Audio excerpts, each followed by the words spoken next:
In the grim darkness of the far future, there is only war and silence. A silence so profound that it swallows entire worlds whole, leaving behind nothing but the faint echoes of battles long forgotten and the hollow remnants of once mighty empires crumbling into dust under the relentless march of time, where the stars themselves seem to dim in weary resignation to the endless cycle of destruction and rebirth that defines the galaxy's tormented existence. A silence that presses down like the weight of 1,000 collapsed suns, muffling the cries of the dying and the triumphant roars of the victors alike, creating a void where hope dares not tread, and despair reigns supreme as the unseen emperor of all things. Yet even within that silence, something screams, a piercing wail that originates not from any physical throat, but from the fractured depths of the human psyche, twisted and amplified by the horrors of a universe that knows no mercy, no respite. Only the ceaseless grind of conflict that grinds souls into powder, finer than the ash of incinerated planets. This scream reverberating through the cold vacuum of space, bouncing off the hulls of derelict ships and the frozen surfaces of barren asteroids, infiltrating the minds of those who dare to listen too closely, embedding itself like a shard of obsidian in the heart, drawing blood with every beat, a scream that speaks of untold agonies and unspoken truths that the Imperium of man strives desperately to bury beneath layers of dogma and enforced ignorance.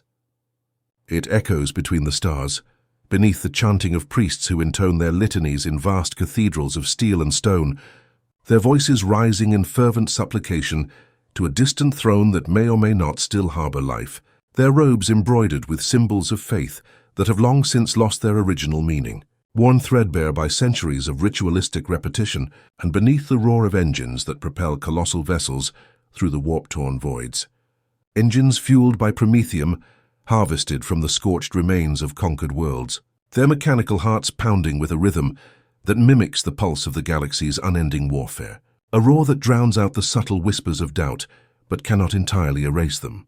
It is the sound of a single mind breaking, one fragment at a time, a gradual disintegration that begins with a tiny fissure in the armor of certainty, widening slowly under the pressure of accumulated horrors, each crack allowing in slivers of reality that the mind was never meant to confront, leading to a cascade of shattering realizations that reduce the once impenetrable fortress of belief to rubble, leaving the individual adrift in a sea of existential terror, grasping at the fading remnants of what they once held sacred, their thoughts fracturing like brittle ceramite under the hammer blows of truth.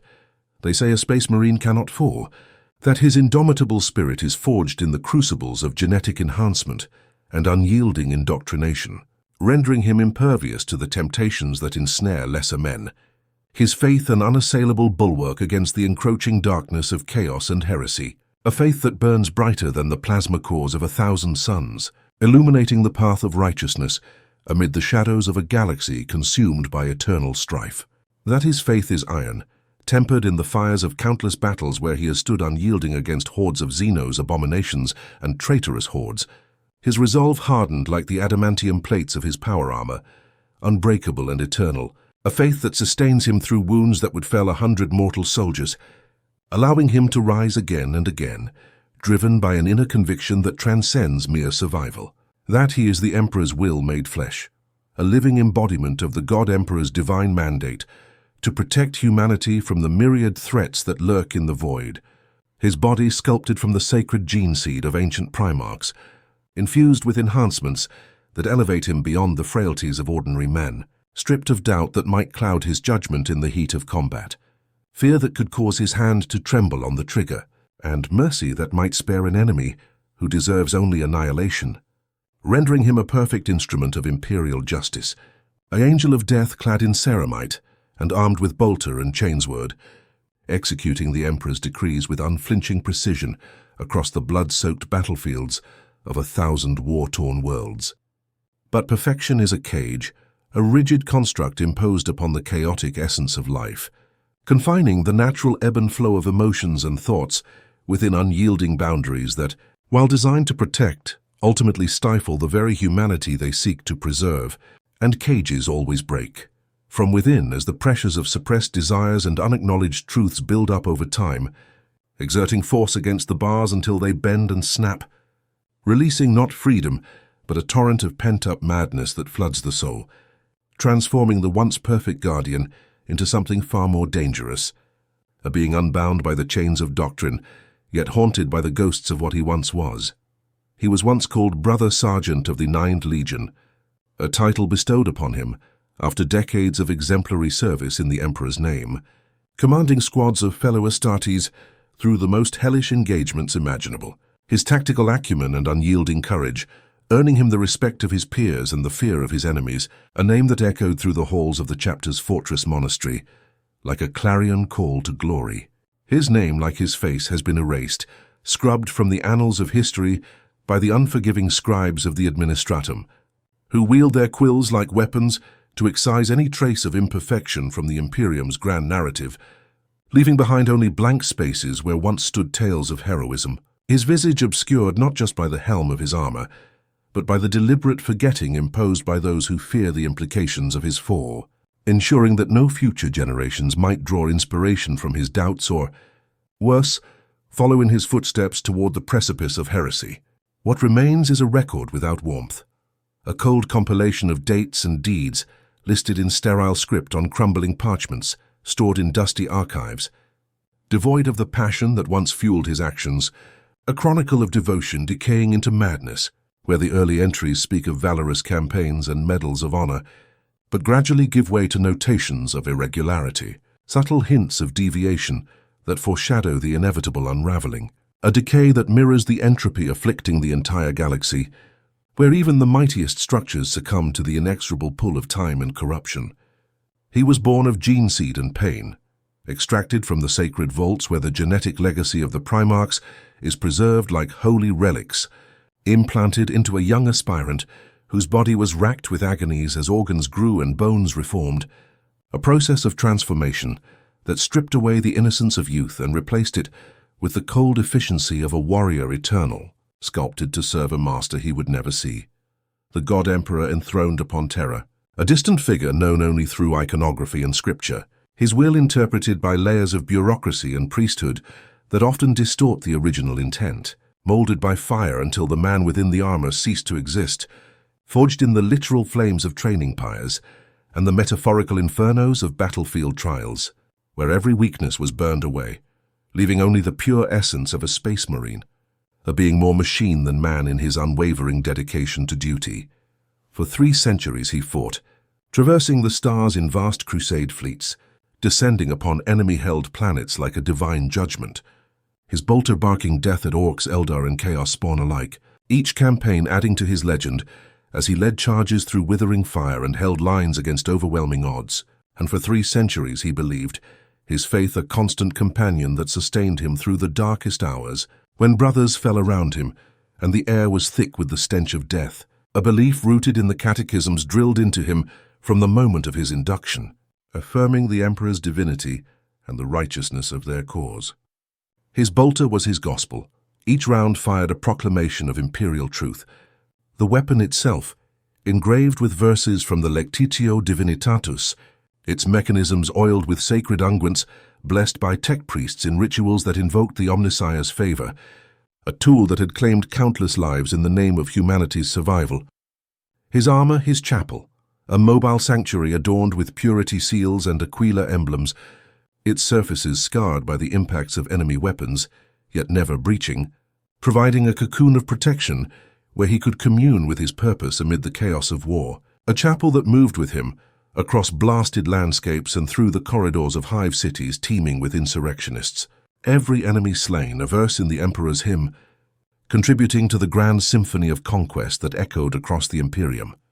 Each death a note struck in harmony with the billions of other acts of violence perpetrated in the Emperor's name daily, building a chorus that drowned out the screams of the innocent caught in the crossfire. Every wound a blessing, a mark of favor from the divine, reminding him of his mortality transcended through augmentation, scars that healed rapidly thanks to his enhanced physiology, but left behind psychic imprints of the pain endured, reinforcing his commitment to the endless struggle. He remembered nothing else, not the stars that twinkled indifferently above the battlefields, their light filtering through atmospheres polluted by war, not laughter that might have once echoed in his mortal youth before the trials of ascension silenced such frivolities, not touch beyond the cold grip of his weapons or the unyielding pressure of his armor, not only the endless rhythm of killing and surviving, a cycle that defined his existence, where each victory led seamlessly to the next conflict, with no time for reflection or respite, just the perpetual motion of a warrior machine programmed for eternal vigilance.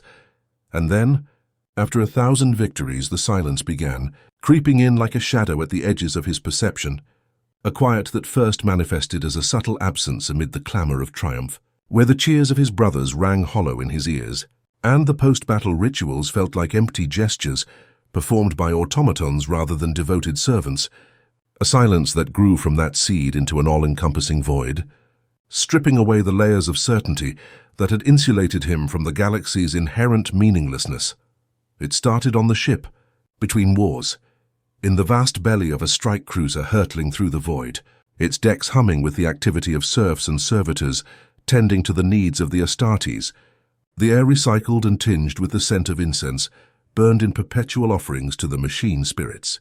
The barracks were dark, except for the holy lumen flickering above the reliquary, a soft glow that cast long shadows across the rows of bunks and weapon racks, illuminating the sacred artifacts housed in glass cases, fragments of bone from fallen heroes, banners stained with the blood of martyrs, icons of the emperor gazing benevolently upon his sons. The brothers prayed in unison, voices like thunder rolling through the chamber, their deep baritones blending into a resonant chant that vibrated the bulkheads, reciting the litanies of devotion with the precision of long practice, each word a hammer blow against the forces of chaos. But he said nothing, his mouth opening and closing in mimicry of the ritual, yet no sound emerged from his throat, as if the vocal cords enhanced by his gene seed had suddenly rebelled against the familiar phrases, leaving him isolated amid the collective fervor. His lips moved, yet no sound came, a mute participation that went unnoticed by his comrades, who were lost in their own trance of piety. But to him it felt like a profound betrayal, the first sign that the foundation of his being was eroding from within. The words had deserted him, vanishing like smoke in the wind. The once memorized scriptures dissolving into meaningless syllables that no longer carried the weight of conviction, leaving a void where certainty had resided. He listened to the echoes and thought they sounded hollow, the reverberations off the metal walls lacking the depth and resonance they once possessed, as if the very air had grown thin and incapable of sustaining true faith, a hollowness that mirrored the growing emptiness in his soul. He wondered, though he knew he should not, whether the Emperor could still hear them, a forbidden question that bubbled up from the depths of his subconscious, challenging the dogma that proclaimed the God Emperor's omniscience, a wonder that tasted like heresy on his tongue, bitter and intoxicating. The question felt like sin, yet it stayed, whispering at the edge of his mind, a persistent murmur that refused to be silenced by discipline or prayer, gnawing at the edges of his resolve like a parasite burrowing into flesh, promising revelations that could unravel everything he had built his existence upon.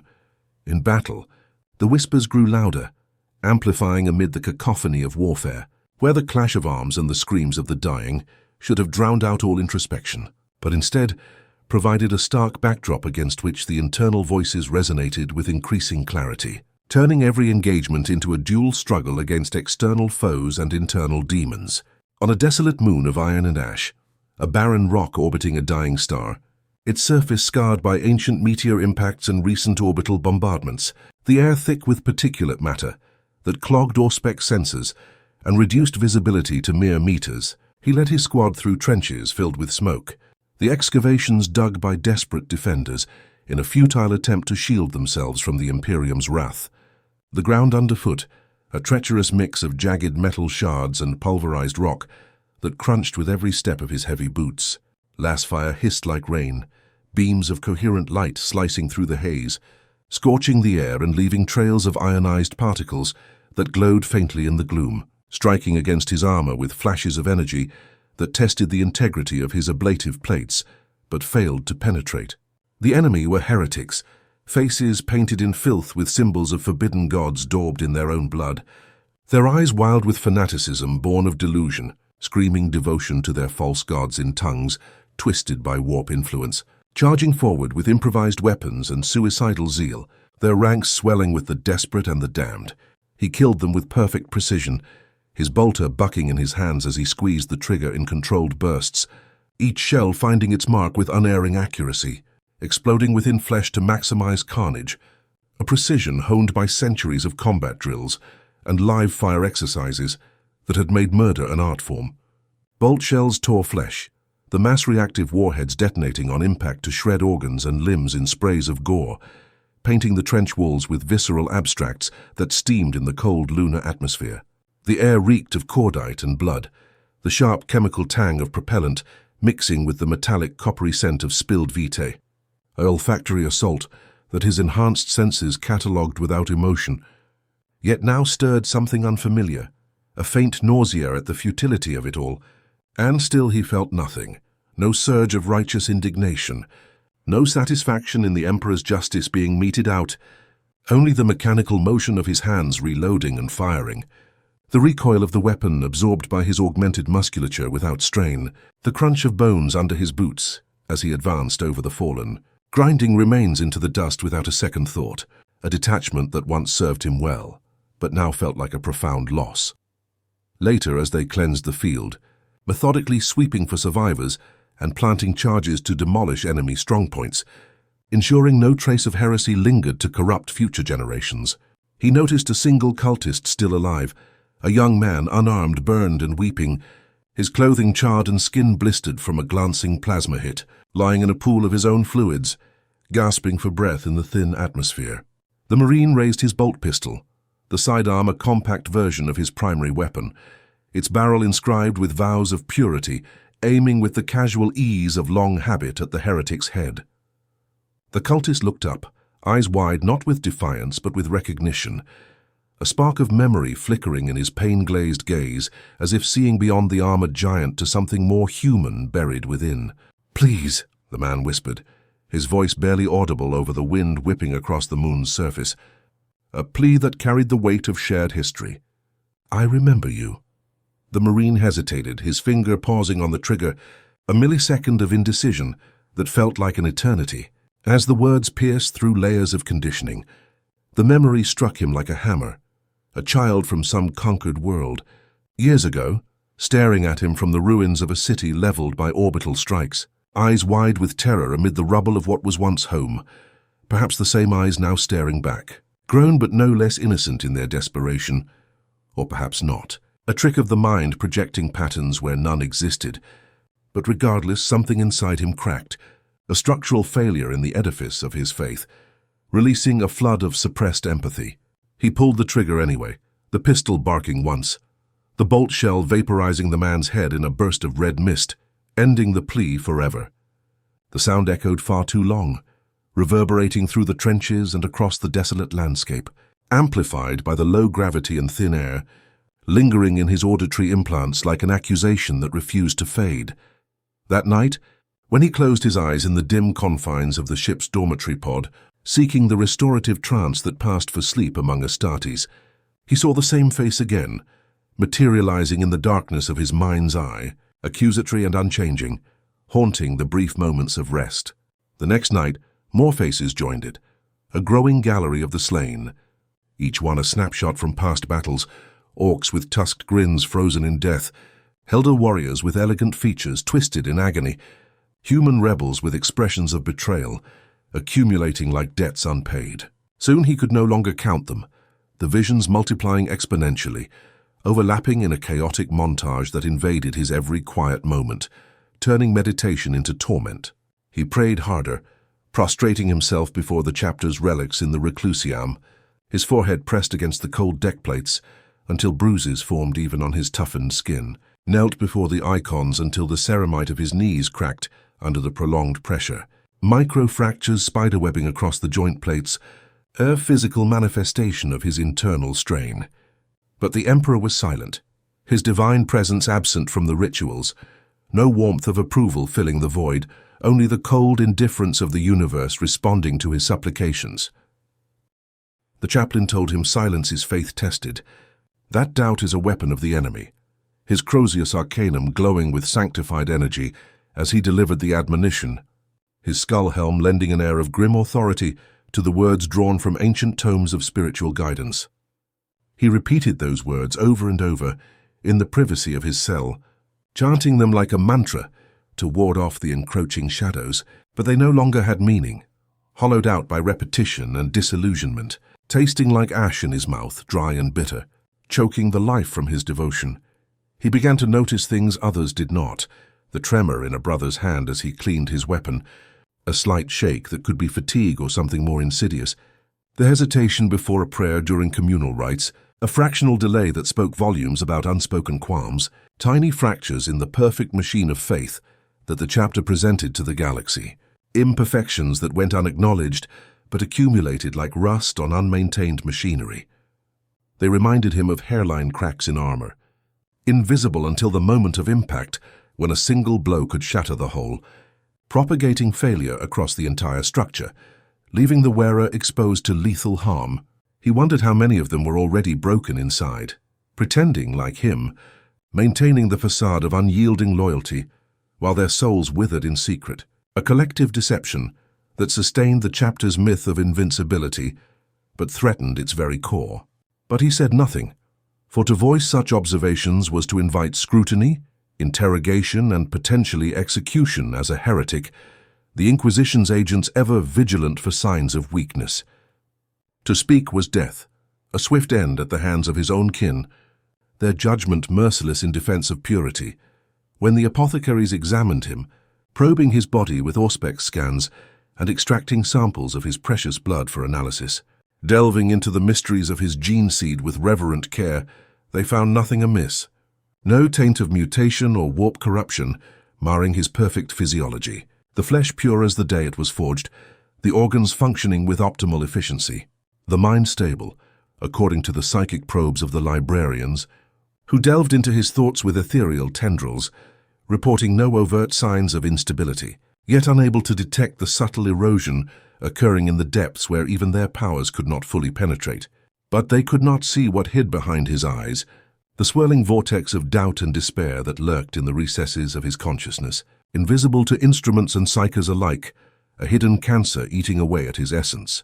The chaplain blessed him with oils and incantations, invoking the Emperor's protection in a ceremony attended by his squad, commanding him to fight again, to drown thought in duty, immersing himself in the purifying fires of combat, where introspection had no place, only action and obedience. So he obeyed, donning his armor once more and boarding the Thunderhawk for the next deployment, his external compliance masking the internal turmoil.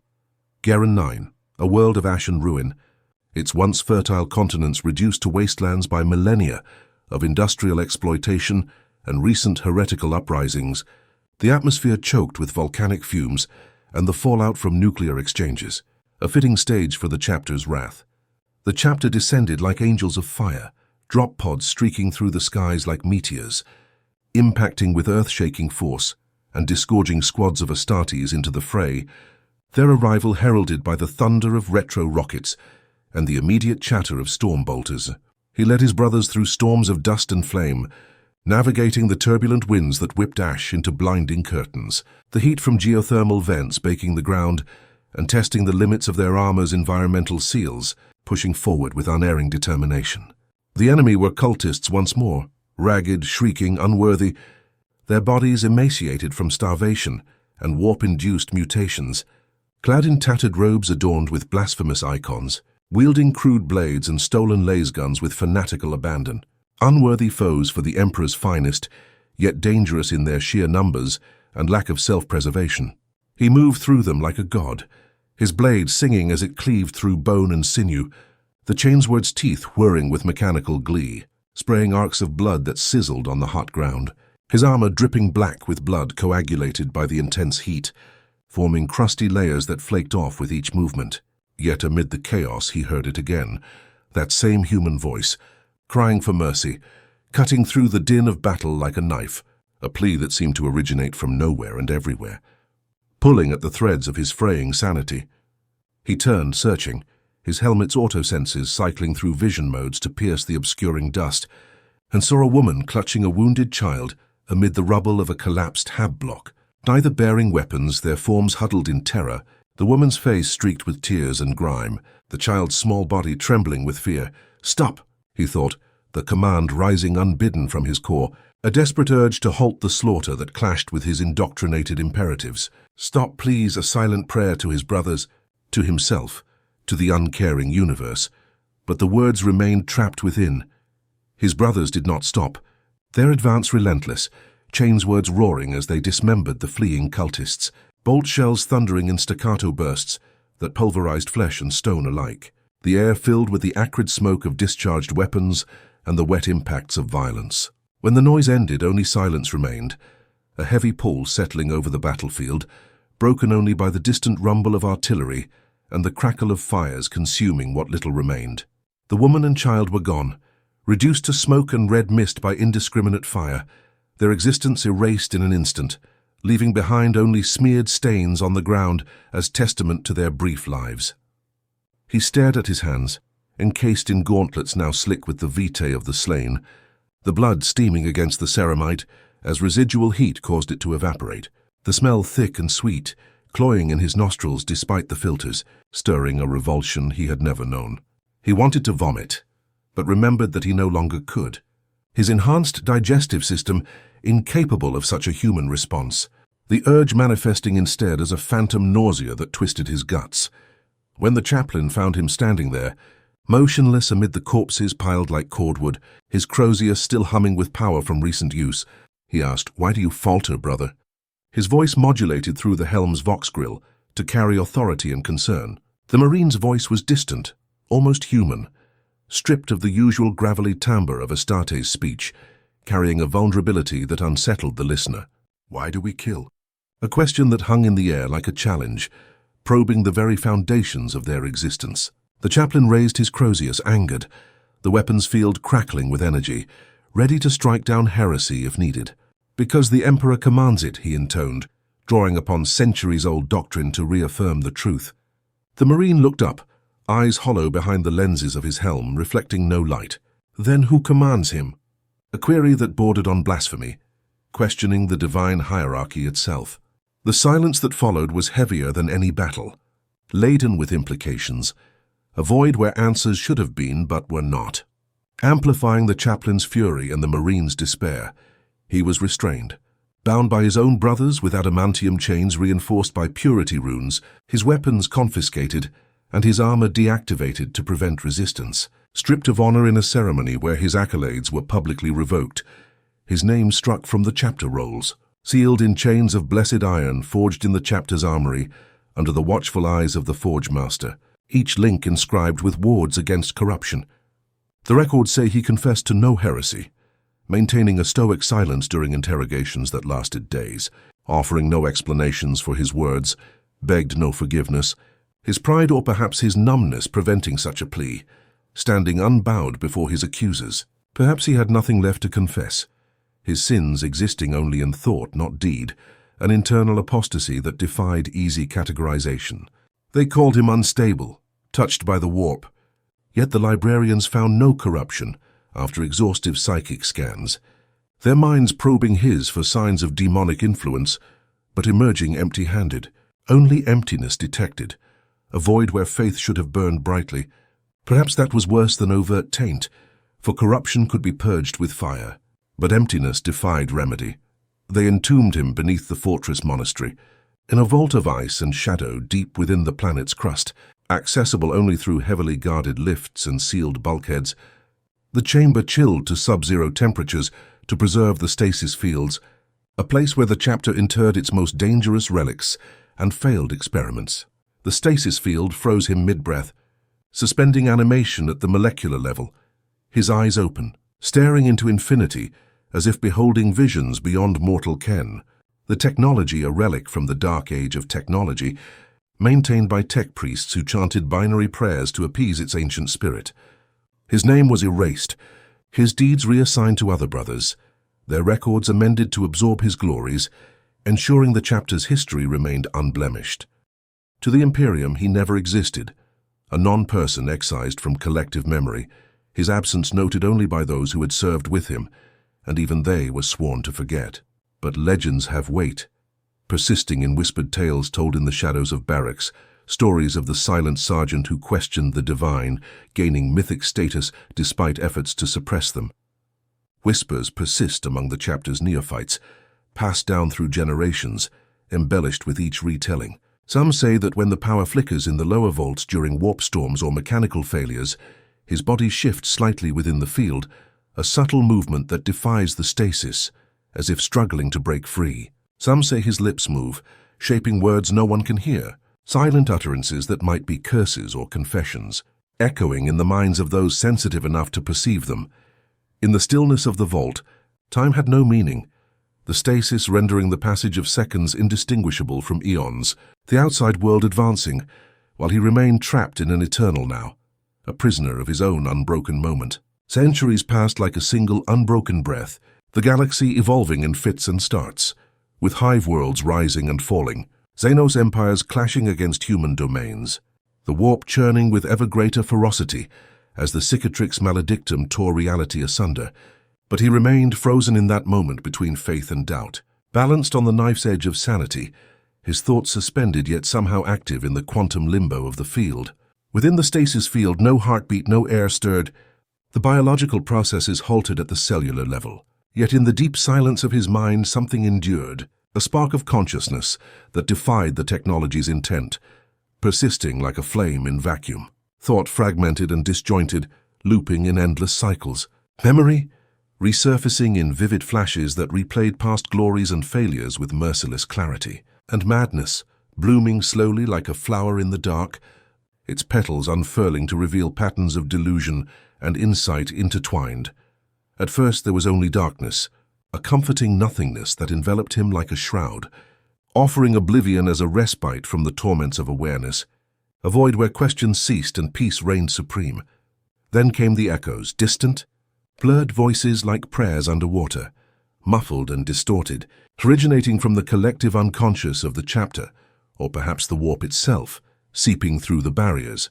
He saw fragments of battlefields, flashes of fire illuminating scenes of carnage, the ghostly faces of those he had killed, materializing like apparitions, their expressions ranging from rage to sorrow, accusing him silently.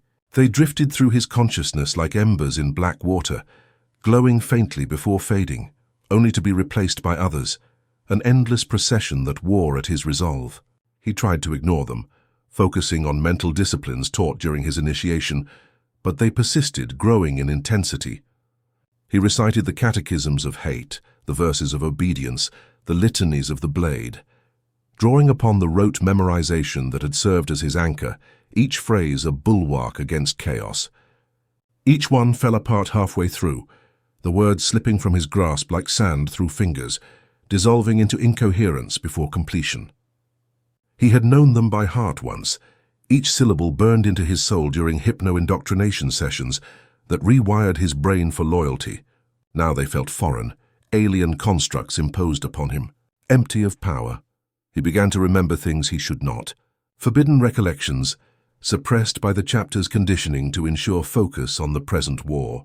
Not sensations from a pre-Astartes life, the warmth of sunlight before induction on his homeworld's arid plains, the sound of wind moving through trees in forgotten groves, laughter somewhere in a marketplace, bustling with mortals going about their daily lives, the taste of rain on his tongue during a storm long ago. He could not remember whose memories they were, whether his own from childhood or echoes from the gene seed's progenitors, imprinted genetic ghosts haunting his psyche, or perhaps fragments of 1,000 dead brothers shared through the communal legacy of the Legion. But as they returned, so too did the pain, the unbearable ache of being human, a vulnerability he had been trained to despise, now resurfacing to torment him with what he had lost in becoming more than man. The darkness whispered, subtle at first, a susurrus that could be mistaken for his own thoughts, gradually gaining form and voice. At first it sounded like his chaplain, stern and authoritative, repeating familiar admonitions. Faith is your armor, it said, echoing the words spoken during his last confession. Doubt is the knife that kills you, a warning against the very path he trod. Then the voice changed, softer, almost kind, laced with empathy that felt seductive. You only ever wanted to serve, it murmured, acknowledging his dedication. And what did it give you? Probing the inequities of his existence. He tried to shut it out, erecting mental barriers forged from willpower. But the voice laughed, a low chuckle that resonated through his being. "Look at you, forgotten by your brothers, buried alive. Was this your Emperor's love?" A question that struck at the heart of his betrayal. He wanted to scream, the urge building within his suspended form, but no breath came to give it voice, the sound existing only in his mind. A psychic howl that tore through eternity, reverberating in the warp where sensitive souls might catch faint echoes. And then something answered, not with words but a wave of emotion, vast, endless, suffocating, a tidal force of pity for his plight, anger at the Imperium's cruelties, hunger for his soul. He knew it at once for what it was, the warp, the churning sea of souls that underpinned reality, a realm of pure potential and peril where thoughts became manifest. It pressed against the barrier of the stasis field like a tide against glass, probing for weaknesses, its immaterial tendrils seeking entry. Through that thin wall of reality, it saw him perceiving his turmoil with godlike insight, and it smiled, a sensation of amusement that chilled him to his core. He remembered the stories told by chaplains in the Reclusium, cautionary tales of those who succumbed to the Whispers, the fall of the traitor legions during the Horus heresy, when half the Astartes turned against their father, the damnation that followed, eternal service to dark powers. He had sworn never to be one of them, vowing oaths of eternal loyalty before the chapter's banners. Yet here, alone in eternal darkness, he found himself listening, the isolation eroding his resistance, the whispers offering companionship in the void. The warp did not lie outright, but twisted truths to suit its ends, showing him visions unfiltered by imperial propaganda, raw, unbearable truth that stripped away illusions. He saw 1,000,000 worlds burning in the Emperor's name, populations exterminated for the slightest deviation, resources stripped bare to fuel the war machine. He saw the Golden Throne not as a beacon of hope, but as a tomb, a life support system sustaining a desiccated corpse that fed on the souls of thousands of psychers daily to maintain its vigil. The Astronomican's light paid for in unimaginable suffering. He saw his brothers kneeling before altars of bone, reciting prayers mechanically, their faith rote rather than genuine, killing without purpose beyond survival, living without end in a cycle of violence. And in that moment, he understood the madness that had taken root inside him. It was not corruption from without, but clarity born from within, an awakening to the Imperium's hypocrisies. Still, he resisted, his will a fortress besieged. For centuries within centuries his mind fought itself, one part clinging to faith, repeating the Emperor's name like a mantra to anchor himself. The other whispered, "He does not hear you." He never did, undermining the foundation with logical assaults. The war within his soul mirrored the eternal war of the galaxy, a microcosm of the macro, neither side able to claim victory, neither able to perish, locked in stasis as surely as his body. Then one day, if such a thing as a day still existed in his timeless prison, the stasis field faltered, a momentary glitch caused by external forces, a tremor passing through the vault as power surged and dipped, a flicker of power lost amid a world under siege, the fortress above assaulted by unknown enemies, alarms wailing through the corridors as defenses activated, and in that heartbeat of weakness, time returned, the field collapsing just enough to release him, his lungs filling with frigid air, his eyes blinking against the sudden light. And he awoke, consciousness flooding back in a rush of sensation, the cold biting into his skin through cracks in his armor. The air was cold and metallic, tasting of recycled oxygen and rust, the vault's atmosphere stagnant after ages of disuse. He could feel the weight of his armor pressing against him, the plates heavy with accumulated frost that cracked and fell away as he stirred, servos whining in protest after long dormancy. He rose, the chains falling away like dust, brittle with age and corrosion, clattering to the floor in a heap. His armor whined with age, the power pack humming irregularly, servos struggling to obey commands delayed by millennia of inactivity, joints grinding as lubricant had long since degraded. He took one step, then another, the sound echoing through the chamber like the tolling of a funeral bell, reverberating off the icy walls and amplifying the solitude. Around him were rows of other stasis cells, dark, silent, forgotten, housing other relics or failed warriors, their contents obscured by layers of hoarfrost. He walked among them, his footsteps leaving imprints in the dust, reading the names etched in fading script on the plinths, brothers he had once known from campaigns long past, heroes of wars that had shaped the chapter's lore. Some cells were shattered from within, glass fragments scattered like diamonds, suggesting the occupants had broken free in fits of madness or desperation. Others were empty, the glass smeared with blood dried to black flakes, hinting at violent escapes or suicides. He did not wonder what had happened, intuition telling him the truth. They had succumbed to the same torments, their prisons becoming tombs. When he reached the vault doors, he found them half open, warped by seismic activity or sabotage. Beyond lay a corridor strewn with dust and bone, skeletal remains of serfs or intruders scattered haphazardly. The monastery above evidently fallen perhaps centuries ago during some cataclysmic event. No signal reached him through his vox, the channels silent or jammed. No command from superiors to guide him. The Imperium had moved on, as it always did, abandoning outposts deemed non-essential, leaving its relics to rot in obscurity. He wandered the ruins, passing through collapsed chapels where altars lay overturned, holy texts scattered and decayed, burned halls where fire had raged unchecked, charring murals of imperial saints. In one chamber, a broken statue of the emperor lay on its side, its marble form cracked, its face split in two, the benevolent gaze now bisected into conflicting halves. He stared at it for a long time, contemplating the symbolism. "You are beautiful," he whispered, acknowledging the artistry of the sculpture. Hands so very dead, recognizing the reality behind the icon. He did not know what drove him onward, habit ingrained from centuries of duty, madness urging exploration, or something deeper, a quest for meaning in the desolation. The whispers had returned, faint and familiar, not demanding but guiding, beckoning like a memory half-remembered. Outside the monastery the world was dead. The sky hung grey and still with perpetual cloud cover, the air thick with ash from dormant volcanoes or ancient bombs. Ruined cathedrals dotted the horizon like gravestones, their spires broken teeth against the dull backdrop. Yet he felt no despair, only an eerie calm that settled over him like a mantle, accepting the desolation as truth. After all, he thought, this was the truth of the Imperium: silence after the clamour, decay following grandeur, and the echo of prayers unanswered. Fading into nothingness, he walked for days, perhaps weeks, across wastelands littered with bones of beasts and men alike, the ground a mosaic of skeletons bleached by time, no life stirring in the barren expanse. Once he found a ruined settlement, its walls bearing faded imperial sigils, Aquilus defaced by weathering or vandals, the streets lined with corpses that had long turned to dust, crumbling under his tread. In the center stood a shrine, a small edifice dedicated to the emperor, its doors ajar.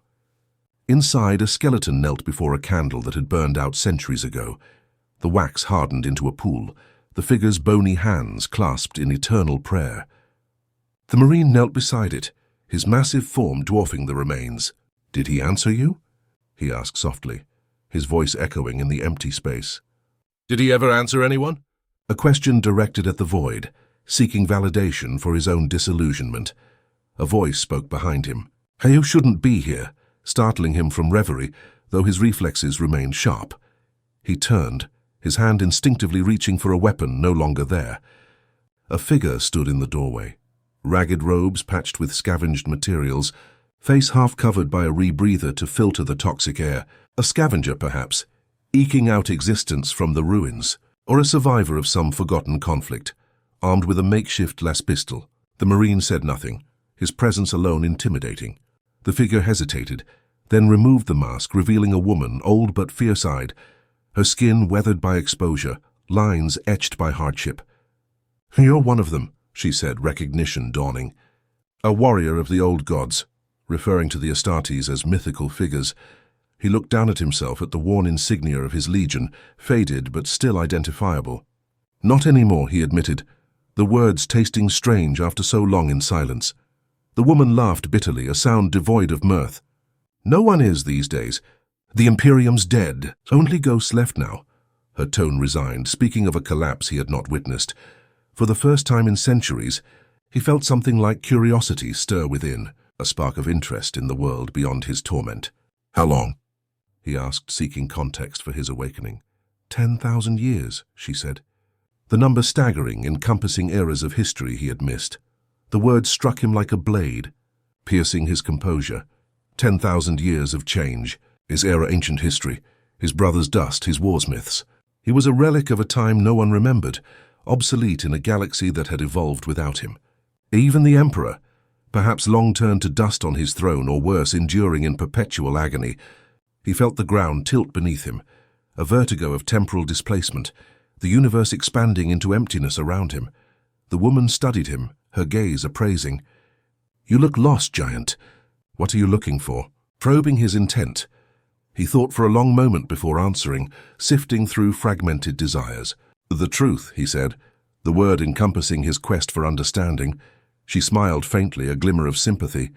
"Then you'll find nothing but pain, warning of the cost." He nodded.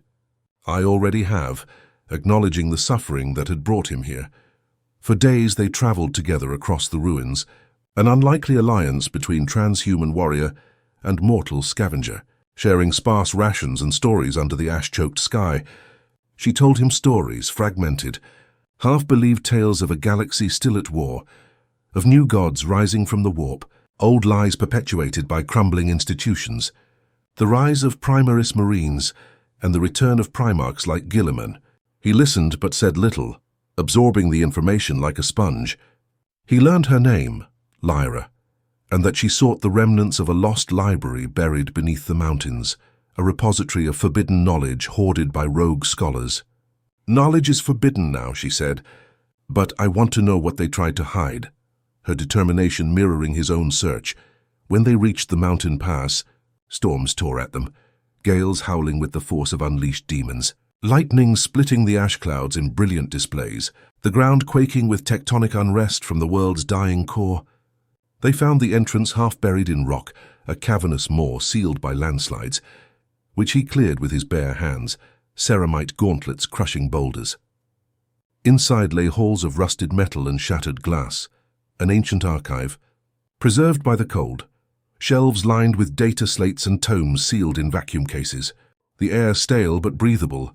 In its depths they found what she sought, tablets of data flickering with residual power, broken servitors still whispering fragments of memory through damaged vocal units, one repeating the same phrase over and over, "The Emperor is not dead." "The Emperor endures," a mantra of denial. Lyra turned to him. "Do you believe that?" Seeking his perspective, he stared at the servitor, its mechanical eyes dull. "No," he said quietly. "I think he endures because we refuse to let him die," implying the Imperium's clinging to a corpse god prolonged the suffering. She frowned. "Isn't that faith?" Challenging his view, he shook his head. "It's fear of change, of the unknown, of a galaxy without the Emperor's shadow." The archive's silence felt different than the vault's, not dead, but waiting, pregnant with potential. The hum of ancient machines murmuring through the metal bones of the mountain like a heartbeat. Lyra worked by the light of a flickering lantern, hands trembling as she copied fragments of old Imperial data onto her own devices, preserving what she could. The Marine watched her, fascinated by her persistence, her mortal frailty contrasting his endurance, yet her spirit unyielding. There was fragility in her movements, fingers arthritic from age, a quiet defiance against time itself that inspired awe. She was small, frail, and utterly human, everything he was not, a reminder of what had been sacrificed in his creation. He had been made to endure, to never tire, never doubt, never feel beyond the call of duty, his emotions curtailed by hypno-conditioning. Yet here was this mortal woman, older than any soldier should have been in such harsh conditions, still fighting in her own way, not with a weapon, but with will, seeking truth amid ruins. Watching her stirred something inside him, not faith renewed, not purpose rediscovered, but something deeper, a flicker dangerously close to hope, a belief that meaning could be found beyond war. When the storms above subsided, the winds dying to whispers, Lyra told him she wanted to see the stars again, unobscured by clouds, a simple desire born of confinement.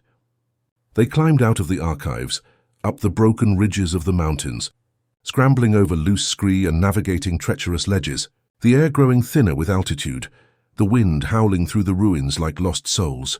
At the summit, beneath a sky torn by lingering lightning, the Marine saw the stars for the first time in 10,000 years, the cloud cover parting briefly to reveal the cosmos. He fell to his knees, the sight overwhelming, the vastness humbling even his transhuman frame. They were not the same stars he had known. Constellations warped by time and war, entire systems erased by supernovae or exterminatus, but they burned still. Points of light defying the dark, cold, indifferent, eternal, uncaring of the dramas played out beneath them. "Do you see them?" Lyra asked, her voice soft. "I do," he said, his tone reverent. "Do they mean anything to you?" Probing deeper, he was silent for a long moment, contemplating. "They used to," he whispered. "Once I believed each star was a soul the Emperor had saved. Now I see only the ones he's lost, symbols of failure." Lyra sat beside him, her presence comforting. "Maybe they're not lost," she said. "Maybe they're just waiting for someone to remember them," offering a gentler interpretation. The Marine looked at her and almost smiled, the muscles unused to the expression. But then the sky changed, a shadow passing between the stars, vast, mechanical, unmistakable. A ship, not any ship, but one of the Imperium, its Gothic architecture silhouetted against the void, engines burning with holy fire as it entered atmosphere. It was descending toward the dead world, sensors no doubt detecting his transponder or the archive's signals. Lyra's eyes widened in alarm. "They've found us," fear edging her words. He rose, towering above her, his form casting a long shadow. "They found me," correcting, knowing he was the target. The thunder of re-entry rolled across the mountains, shaking loose rocks, dropships piercing the clouds, trailing contrails of flame like falling stars. The insignia on their hulls glimmered faintly, the mark of his own chapter, or what remained of it after millennia, evolved perhaps, but recognizable. The sight filled him not with pride, but dread, foreseeing the confrontation to come. To them he was an aberration, a broken relic tainted by time, a threat to their perfect silence of obedience. He turned to Lyra. "They will kill you too," warning of collateral damage. "I know," she said softly. "But maybe they'll listen first," clinging to optimism. He almost laughed, the sound rusty. "They never listen," knowing the Astartes way. The first drop pods slammed into the ground nearby, impacts cratering the rock, the air shaking with the roar of bolters and the thud of armored footsteps as hatches blew open. The Marines emerged, gleaming, pure, their armor inscribed with fresh prayers, lenses glowing with targeting data, eyes hidden behind them burning with zeal. They advanced like angels of death, weapons raised in formation, auspex scanning for threats. By order of the chapter master, one of them boomed through vox amplifiers, "Identify yourself," demanding compliance. He stepped forward into the stormlight, his ancient armor contrasting their pristine gear.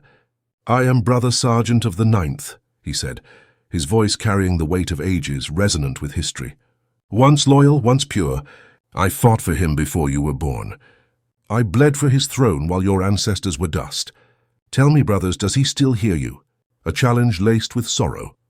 The squad leader hesitated, uneasy at the apparition from legend. "Do you speak heresy?" accusing, falling back on doctrine. He nodded. "No, I speak truth," countering with quiet conviction. "Then you are damned," the verdict swift. The bolters rose, muzzles tracking. Lyra screamed in terror, and in that heartbeat of chaos he moved, instincts honed by centuries igniting. But this time, his actions defended the innocent, not destroyed them. He struck like a storm, closing the distance in a blur. His ancient blade, retrieved from the ruins, cutting through ceramite and flesh with surprising force. The first Marine fell, his helm split open, gore spilling.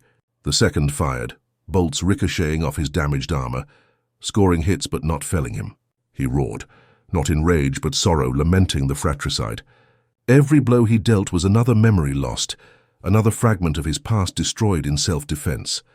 Lyra ran, shouting his name, though she had never known it, her voice lost in the din. He turned once, saw her silhouetted against the burning sky as dropships fired, and then the world exploded in a barrage of missiles and cannon fire. When he awoke, there was only fire, the mountain ablaze, craters smoking, the drop pods wrecked in the counterattack he had mounted. He crawled through the ash, half blind from damage to his optics, his armor cracked and leaking fluids like blood, systems failing. Lyra lay nearby, unmoving, her body broken by shrapnel, eyes staring blankly. For the first time in millennia, he felt tears burn behind his eyes, the saline production a remnant of his humanity, welling up. He remembered how to weep, the emotion overwhelming his controls. He stayed beside her as the world died around them, flames rising higher, devouring the sky in an inferno. The ground trembled with aftershocks. He knew the end had come, not just for him, but for everything on this forsaken rock. And in that final moment he prayed, not to the Emperor, not to any god, but to the memory of what it meant to be human, fragile and fleeting. "Forgive us," he whispered, "for what we became," acknowledging the monstrosities wrought in the name of survival. The mountain crumbled under orbital bombardment. The fire took them both in a blaze. And in the silence that followed there was peace, a cessation of strife. But the galaxy does not remember peace, its nature one of perpetual turmoil, where tranquility is but a brief interlude before the next storm. Years later, scavengers returned to that same world, drawn by rumors of artifacts, searching for relics amid the cooled lava flows. They found the ruins of the archive, collapsed but partially intact, and deep within a single stasis pod, shattered, empty, its mechanisms fused. They found no bodies, no trace of the warrior or the woman, vanished as if ascended. Only a message carved into the stone beside the broken cell, etched with a blade's edge. "We are not gods. We are the ghosts of men who forgot how to die," an epitaph for an era. And somewhere, drifting through the void between stars, a single figure walked upon the hull of a derelict ship, armor blackened by fire, eyes burning faintly with blue fire, perhaps warp-touched or illusory. Whether he was alive or a spectre, none could say, a legend persisting.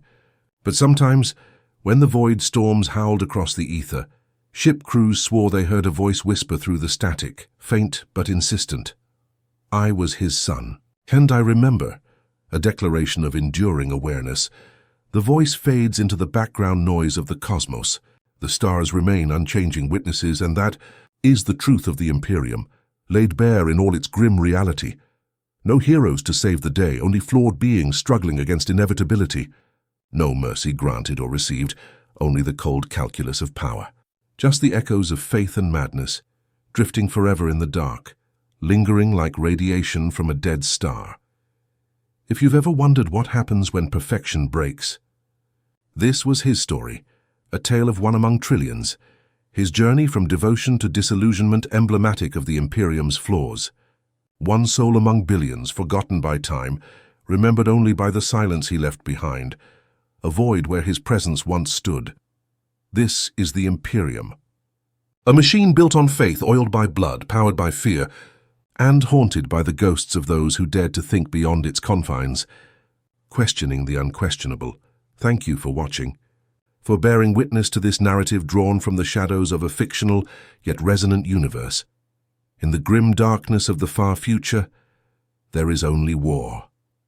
And the whispers of those who went mad believing they could end it, their voices joining the chorus of the damned, eternal in their futility.